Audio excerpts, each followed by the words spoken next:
Hey, Noodle. Yeah? Noodle, come here. Okay. I got a question for you. Okay. Come closer. Okay. What do you call two witches that live together? I don't know. What do you call two witches that live together? Broommates. That sucked. that was really bad.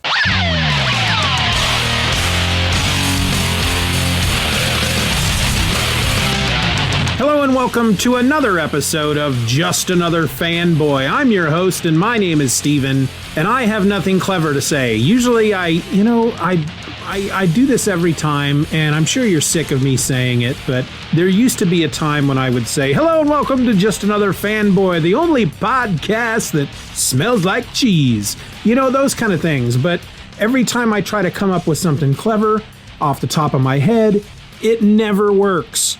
So let me just try. Let me try it again. Okay, ready? Here we go. Hello and welcome to another episode of Just Another Fanboy, the only podcast with feet like a hobbit. That wasn't that bad, was it? Feet like a hobbit. Everybody should want feet like a hobbit.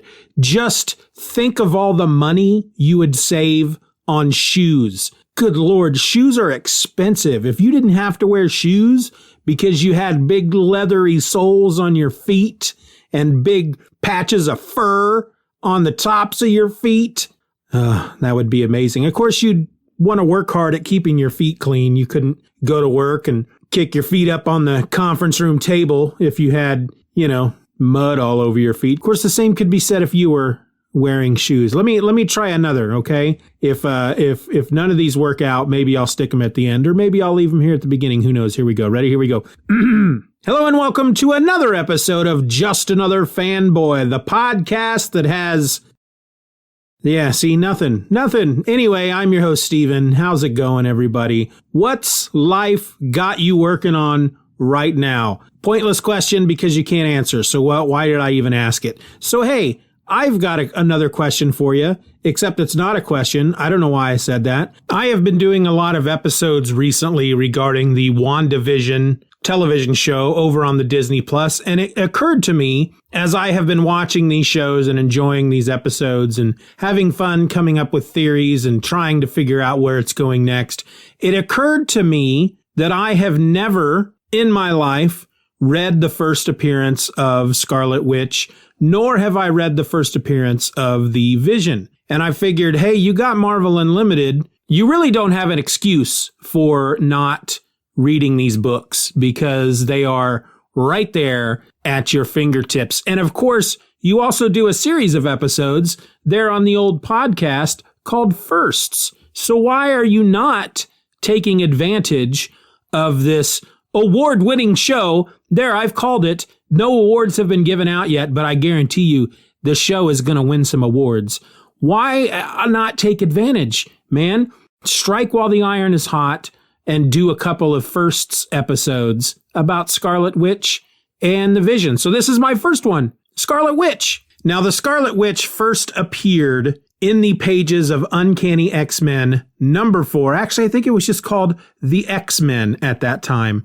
Issue number 4 from back in, good Lord, I didn't write it down, March of 1964. And having just read the book, I want to talk about it. And I'll be honest with you, it's going to be really hard for me to discuss what happened in this book without reading many direct passages straight from these pages. Because, first of all, this was back in the day when, unless the sentence ended in a question mark, it ended in an exclamation point. They just did. Every single freaking line in this book ends in an exclamation point unless it's a question.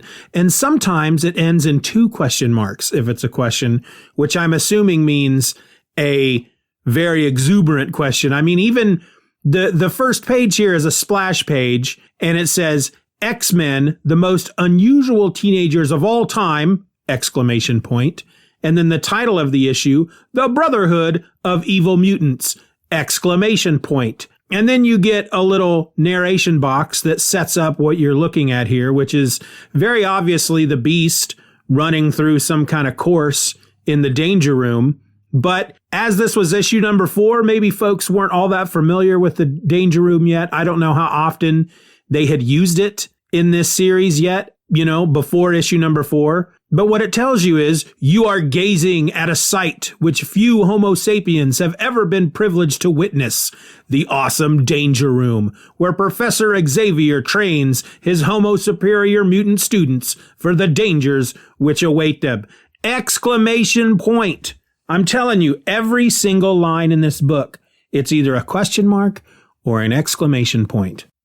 And I do want to talk about these exclamation points here pretty quick. But first, let me just run down the credits. This was written by Stan Lee, or let me run it down the way it shows here on this page. Sensational script by Stan Lee. Dynamic drawings by Jack Kirby. Imaginative inking by Paul Reinman. Legible lettering by Art Simek. Those silly bullpen boys. So I want to give you an idea of how silly it is really to have all the exclamation points, because it makes you want to read it a certain way. So for example, I'm going to read you just one panel out of this comic. And to set it up just a bit, Angel has been flying about and he spies a ship in the sea. And even from as high up as he is, he deduces immediately that it's deserted, which it is. I mean, I guess he didn't see any people about on the deck. So of course he would deduce that it's deserted, but it's moving at top speed.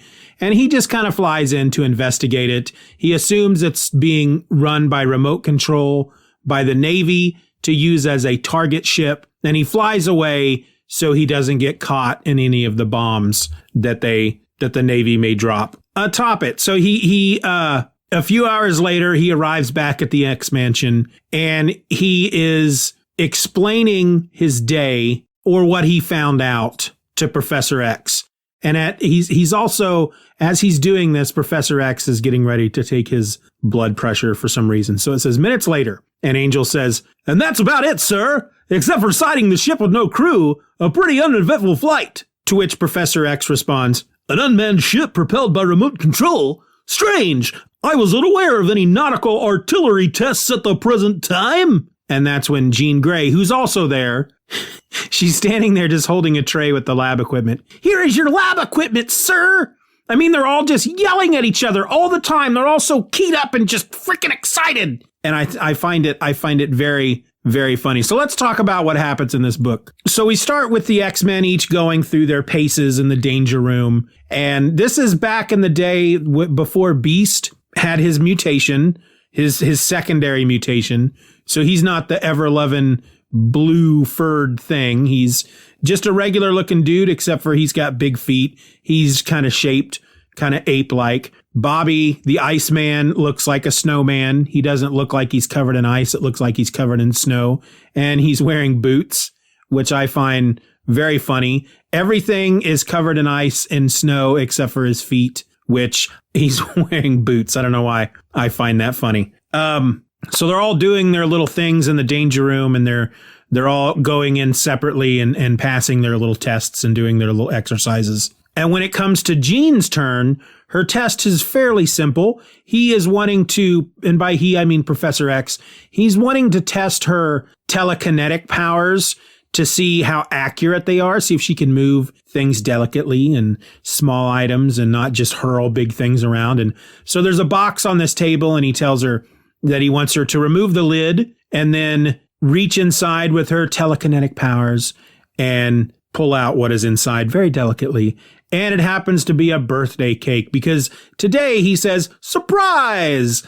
It's been 1 year since their class began. So since, I guess, he got them all together. So this is 4 issues in. It's already 1 year into the X-Men's history. Cyclops is using his power beam from his eyes to slice the cake, and they're all sitting around eating cake. That then is transitioned over to, well, here's what it says. "But now we leave Professor Xavier's school for gifted youngsters and turn our attention to another group of mutants who are also seated at a table." Because again, exclamation point. "But what a world of difference we shall find between these two superhuman groups." Because sitting around this table is Toad, Quicksilver, Scarlet Witch and Mastermind. And they're eating dinner and they're bickering at each other because, of course, they are villains, and villains don't get along. That's always been the big thing with villains, is that if you leave them alone, if you've got a team of villains and you leave them alone, they will eventually take each other out because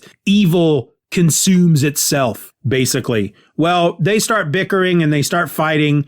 Most specifically, it's Mastermind fighting with Quicksilver and Scarlet Witch. And really it comes about because Mastermind is like, he's not really hitting on Scarlet Witch, but she gets up at one point because they're all bickering and she goes, "I've had enough. I find your illusions as repulsive as the toad's table manners." And the Mastermind just leans back and laughs. "Ha! You are spunky, my little witch. I like that in a female. Someday I may even decide that you would be a worthy mate for Mastermind." Which, of course, Wanda, the Scarlet Witch, doesn't appreciate that. "How dare you speak to me that way? I'd sooner die than marry you." And she points her finger at him, and then off panel, Pietro, Quicksilver, says, "Wanda, don't point your finger at him. You know that always causes a disaster to occur."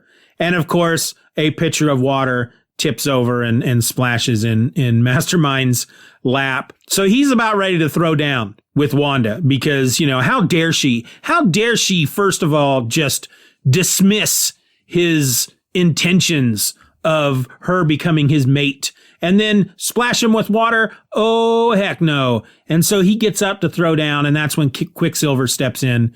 And matter of fact, she says, "Quicksilver, to my side." And he comes running up. "I've warned you never to threaten my sister," and just socks old Mastermind in the jaw. Well, Toad tries to intervene. Well, not really. He's actually pretty happy. He's like, "Ha ha, do it, destroy each other. Then when the leader returns, there will be only the two of us. We will rule the world together." Mastermind's response to that is, "The leader? I had forgotten about him." And so they keep making references to the leader. Where is the leader? When will the leader be back? And that's when we transition to another scene to find out where the leader is. We are in the office of a large shipping line, and a couple of dudes are just sitting around, and one of them saying, "Have we received all the bids yet for that old ex-convoy freighter with the cannons on her deck?" The other one responds, "Yes, sir. The bids may be open now. They are all here, except, again, all exclamation points. Yes, sir," he says. "The bids may be open now. They are all here." He's just so excited that the bids are there. But that's when the leader walks in, Magneto. He has this plan. He, using his superior powers of magnetism, basically just he creates a simple band of magnetic force, which will keep the two of them inside the room so he can steal this freighter with all the guns on it. And using his, again, superior powers of magnetism, he controls every operation on the bridge of this vessel and takes it out to open sea. His big plan is to steal a ship with a bunch of guns on it. This is when Angel is, of course, flying out over the open sea. He sees the ship. He flies in closely, but he doesn't see that Magneto is aboard. And in fact, Magneto doesn't notice him out there. He does see something. He says, "Something just flew by, but no sound of engines. Must have been a seagull." And that's when Angel flies back to the X-Mansion. And I find it really funny that Professor Xavier just must be on top of all events going on in the world, because when he explains to them that he found this ship that was running at top speed with no crew, that's when he says, "Strange, I was unaware of any nautical artillery tests at the present time." Why would he know? Do they publish that stuff in the papers? Maybe, I don't know. I guess he is just on top of all the things. So he's giving Warren, the Angel, his blood test, or his blood pressure test, tells him that his heartbeat is satisfactory, his blood pressure is normal. But there's just one thing that's disturbing old Professor X at this point, but it's not Angel. No, it's that freighter. He's been worrying about that freighter this whole time. He seems to sense something wrong, something strangely ominous, he says. Call it a hunch, if you will. So we go back to Magneto, the leader. He has arrived on a lonely, uncharted island in the Atlantic. That's where his team is waiting for him. Toad might as well be named Toady. He is so happy that Magneto is back. It's the leader. He's back.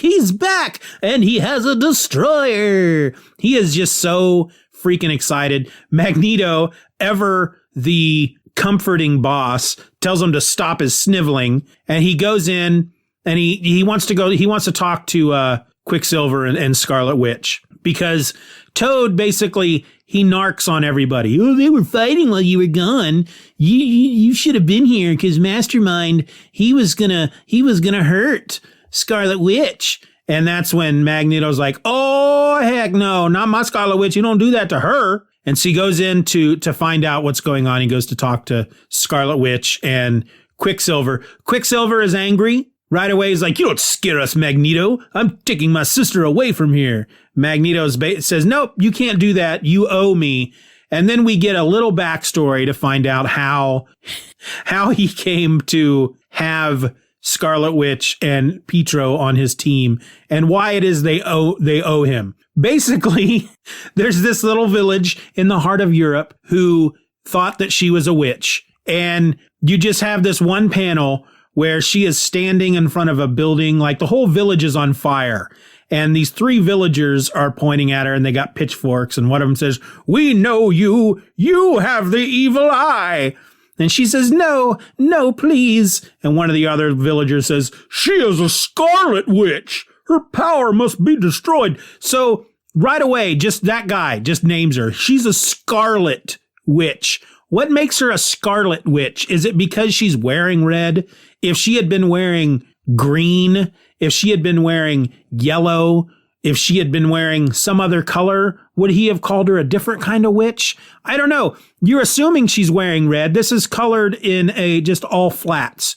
So the villagers are basically like orange from head to toe, and she is red from head to toe because she's a Scarlet Witch. And so then Magneto just swoops in. He's like, no, come no further, Homo sapiens. And he just rescues her. 2 panels is her backstory.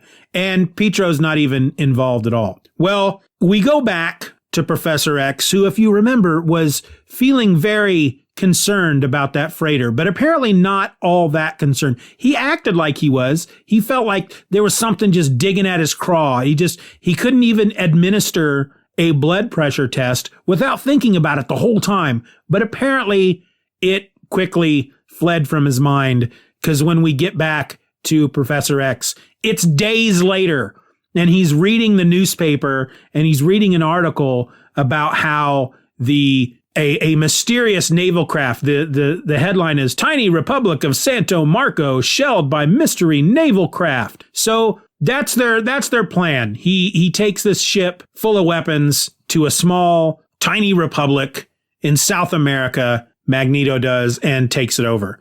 Well, as Professor X is reading this article, he just deduces, just from reading it, he says, incredible! One lone freighter attacking an entire South American nation? Who would dare? Who? Except for the ones in hiding, the evil mutants.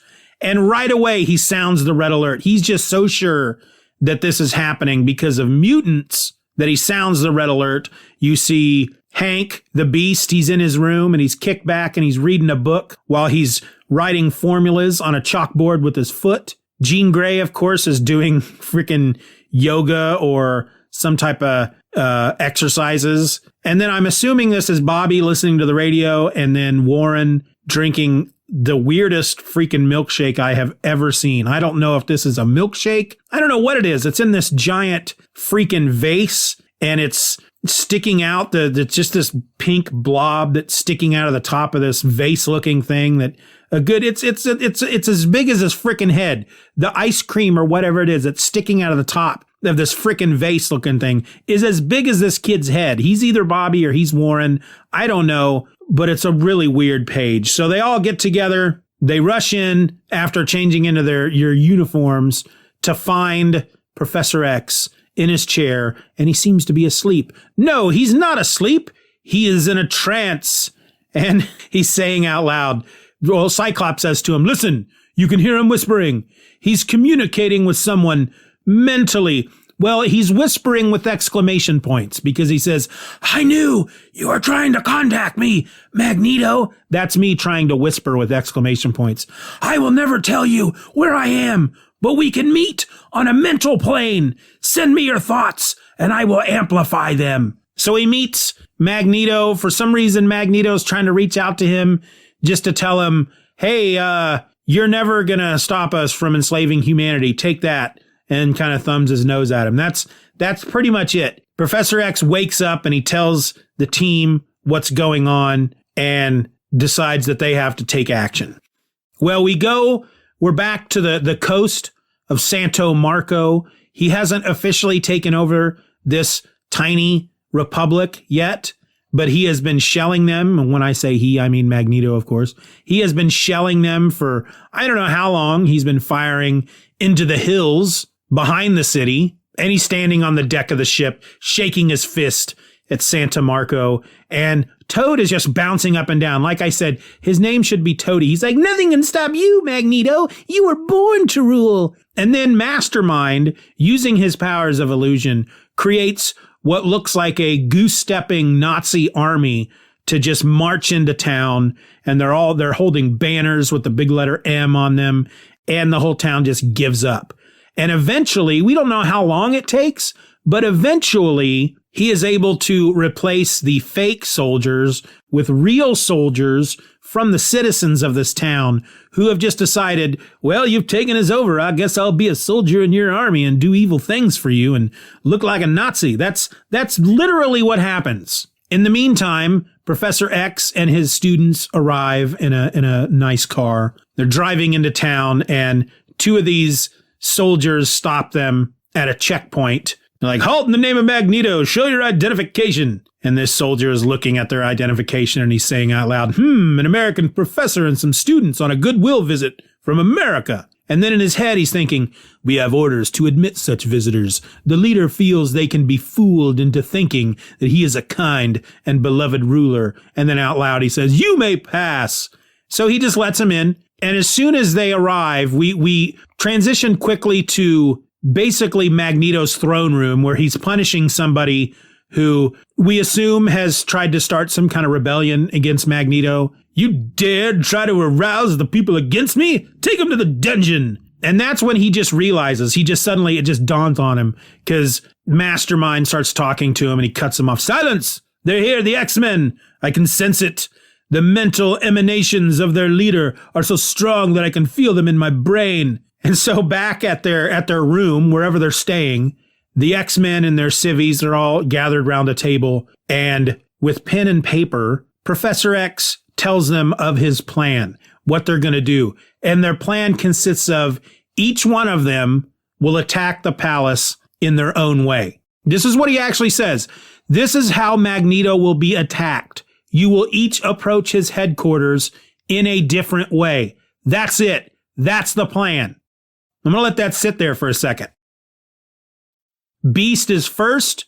He climbs up the side of a tower. There are some couple of Nazi-looking soldiers sitting there, standing up there with their guns, and one of them says, it is a waste of time guarding Magneto. Who would dare attack the leader? And the other one says, you are right. All others tremble at the sound of the leader's name. Strange how he took over our entire government so sudden without firing a shot. And then they're just, oh well. And Beast leaps over the wall and attacks them, but then suddenly Toad is there and he knocks him off the tower, and the Beast is hanging there from the tower wall. Beast starts tearing boulders out of the wall and throwing it up at Toad, and Toad just jumps on top of each one and kicks it back down to him until eventually Mastermind shows up and creates the illusion that the side of the tower is now suddenly made of smooth glass, and it freaks Beast out so much that he falls to his seeming doom. In the meantime, at the other side of the castle, Angel is attacking in his way, which is to fly around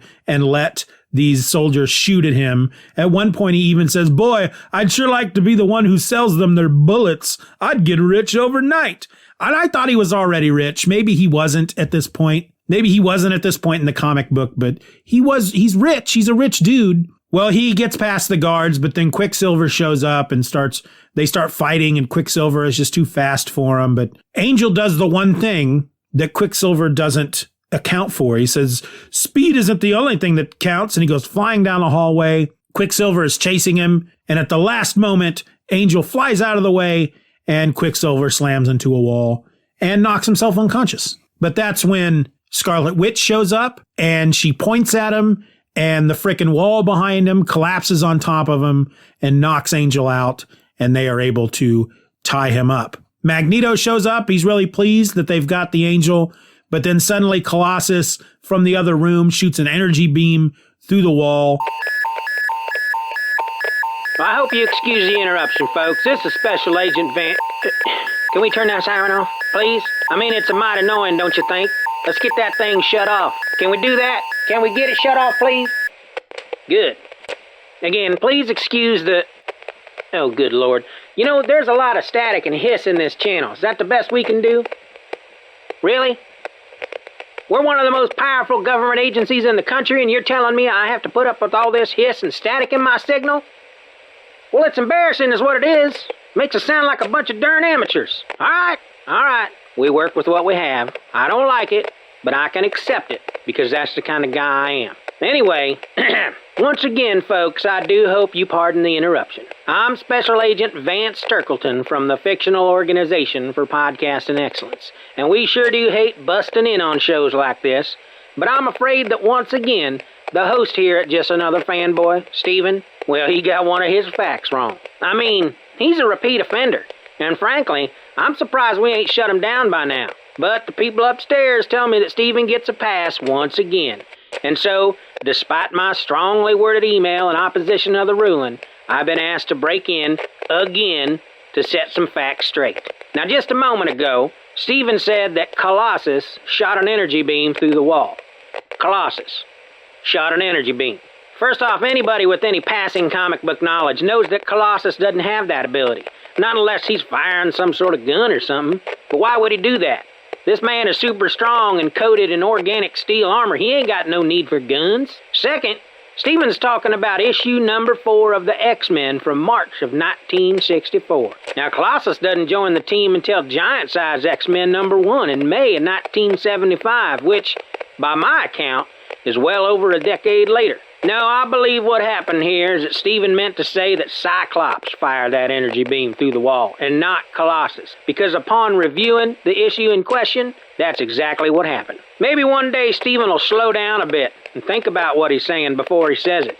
That way these little accidents won't continue to happen. Until then, we here at the FOPE will continue to monitor this podcast and do our duty by bringing you the facts, and not the word salad that tends to spew forth from this particular podcast's often confused brain. We now return you to the show. Thank you. But then suddenly Colossus from the other room shoots an energy beam through the wall. A powerful energy beam, Magneto says, sweeping the chamber. Duck, you fools! Cyclops is attacking! Cyclops bursts into the room. He fires his energy beam at 2 guards, and it causes them to roll away. They're literally doing somersaults away from them just because he's shooting at them. He shot him with his energy beam, and it pushed them off of their feet and caused them to do somersaults away from them. Cyclops then starts fighting everybody. Quicksilver speeds around behind him, takes a hold of him from behind, causing his optic blast to fire into the ceiling, where the generator is located above them. The generator falls through the ceiling, and like generators are known to do when they fall through a ceiling, it basically cracks open, and all the energy from it, all the current, just runs out of this freaking generator and starts chasing them down the hallways.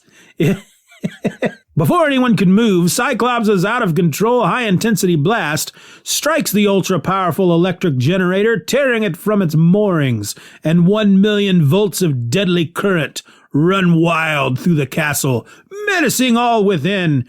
As they're running away, Scarlet Witch, I'm assuming that's who it is, it looks like Scarlet Witch, says, "Run! If the current hits us, we're doomed!" They are able to use this time to, well, Cyclops is trying to untie Angel, but the current is coming at them. It's going to fry them. And so he shoots the generator again with his optic blast and blows the generator through the wall outside. and it almost lands on Iceman, who's standing outside. He is attacking in his way, and that's when the generator almost falls on him. He creates an ice slide, and the generator slides away. And then, using his powerful ice powers, he creates an ice ladder and climbs the wall. Minutes later, after he unties Angel, the optic blast that Cyclops had used was so powerful that it knocked him out. He's laying on the ground, he's unconscious, and Bobby creates ice to revive him. But this picture, oh boy, it looks like he's trying to kill him. It literally looks like he's got just handfuls of snow and ice, and he's just shoving it in Scott's face. It looks like he's trying to kill him. It looks like he's trying to smother him with ice and snow, so much so that he could literally drown laying there on the floor. But instead, it revives him, and the three of them go running down the hallway, Iceman, Angel, and Cyclops, when suddenly a plaque with weapons beneath it fly off the wall and just fly at them. And you're thinking, oh, I bet that's Magneto. No, it was Jean Grey. It was Marvel Girl. She thought they were soldiers, and she launched the stuff at them, and so she apologizes. Suddenly, a fire erupts in the hallway and starts chasing them down the hallway, and they're all running from it, and they're all panicking, and they think they're going to die. And suddenly, Professor X is there, wheeling his wheelchair through the flames, and he tells them that he sensed their panic, and so he came to help them. And he realized, with his terribly powerful mental powers, that the flames were just an illusion created by Mastermind. Well, Magneto at this point realizes that he's beat. There's nothing he's going to be able to do. They're going to have to flee. So he turns on a nuclear bomb. He has it on a timer. He's going to blow up the island. He's going to blow up the X-Men, and of course he's going to kill. I think it's an island. I don't think they quite say it. He's basically going to blow up the town. Everybody in this town is going to die. Quicksilver is not that happy about it. Neither is Scarlet Witch, but Quicksilver is the one who is very outspoken about it. You know, you're going to kill a lot of innocent people, and Magneto's like, so? They're Homo sapiens. They are our enemy. And he also rigs up a bomb to the door of the chamber that they're in, that they're getting ready to escape from, in case the X-Men try to get in. The X-Men come running at the door. Beast is ahead of them, and he's about to jump and open the door up, and Professor X senses that there's a booby trap on the door, and he manages to wheel himself forward so fast that he launches himself out of the chair ahead of Beast, in front of Beast, and slams into the door. The door explodes and knocks out Professor X. Well, the bad guys escape, but not before Quicksilver runs back into the room, disarms the nuclear bomb, and then escapes with the rest of the Brotherhood of Evil Mutants. Scott is about to chase after them when Iceman reminds him that the professor needs them. Professor X, Scott says, I almost forgot. And he's lying there on the floor, and Iceman asks, how is he? Jean Grey says, he's alive, but something terrible has happened. And the Beast says, his brain seems to be affected. Scott's reply is, his brain? But that's his greatest weapon! Leave me, Professor X says. I'm no good to you anymore. The explosion deadened my mutant mental power. I can no longer read minds or throw my thoughts. Go after the evil ones. Forget me. Scott responds with, forget you, sir. Never. We can't desert you when you need us the most. And so the evil mutants flee, leaving the X-Men to ponder what their future will be without Professor X to lead them. He trained us, one of them says. I'm assuming it's Hank. I can't really tell. He trained us. Now we must prove worthy of that training. We shall not fail him. The end. Leaderless, forced to fend for themselves, can the 5 mutant teenagers meet a renewed threat by the powerful evil mutants? Don't miss our next great issue. And that's how it ends. It was fun. It was a fun, silly, crazy story. Scarlet Witch didn't have too much to do in this issue. I mean, again, I read it for her first appearance. All we know about her after this issue is that she once lived in a small European village. She's got mutant hexing powers that she points at something and something bad happens. That's really all the explanation you get about her powers. She was dubbed the Scarlet Witch by a villager. She's just the Scarlet Witch. We must burn her at the stake. And her brother is Pietro Quicksilver, who is super fast. Magneto saves her from the village. And that's it. That's all we know. We don't know anything else about her. But it was fun. It was a fun little story. The art was pretty good. I mean, it's Jack Kirby. It's very much art of the times. It's very 60s. Scarlet Witch's little headdress that she wears is freaking huge.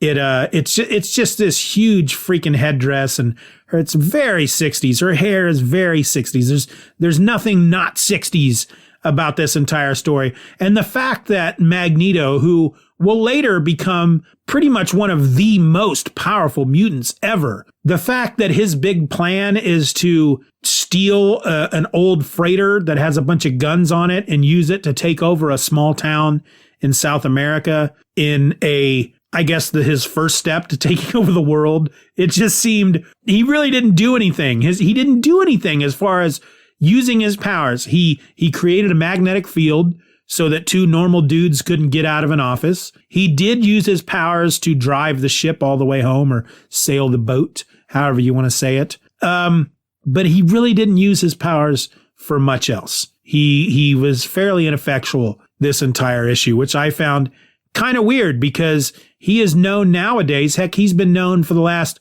30 years as just this incredibly powerful big bad who is not an easy guy to take out. And the X-Men don't really have to work that hard to chase off the entire brotherhood of evil mutants.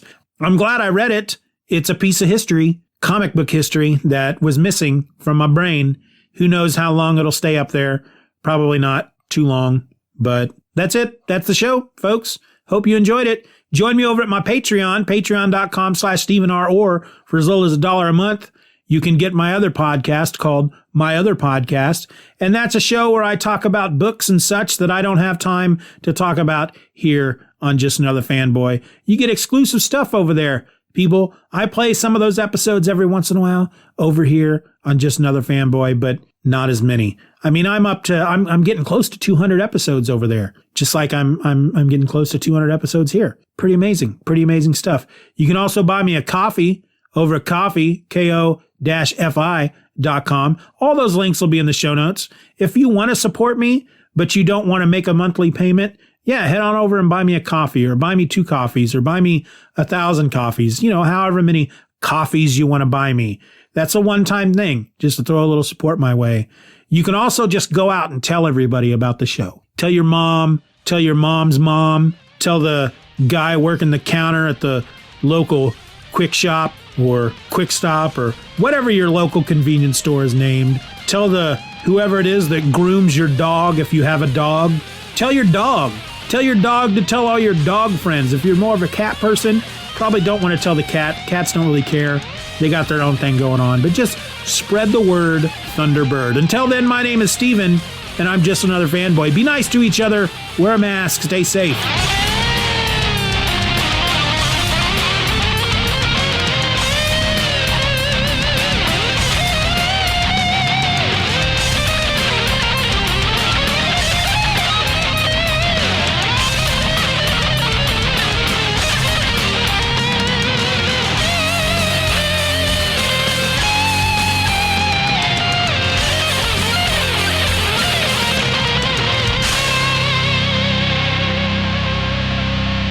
Bye-bye, Daddy. Bye-bye, Daddy. Good job. You really don't have you can give me a home, Korshman. I don't have an excuse. You really don't have an go off. To which Professor X. I was unaware of any nautical artillery. I was unaware of any nautical good Lord, I can't say that. Artillery. I was unaware of any nautical artillery. Crap-a-load. Artillery. I find your illusions as repulsive as... I find your illusion... There was something just digging at his craw. He couldn't even admit her... my Irish... Before anyone can move, Cyclops' out-of-control high-intensity blast strikes the ultra-powerful and then escapes with the rest of the Brotherhood of Evil Mutants, the mutants. And the X-Men don't really have to work that hard to chase off the entire Brotherhood of Evil Mutant. I did it again. Mutants. The X-Men. Blah.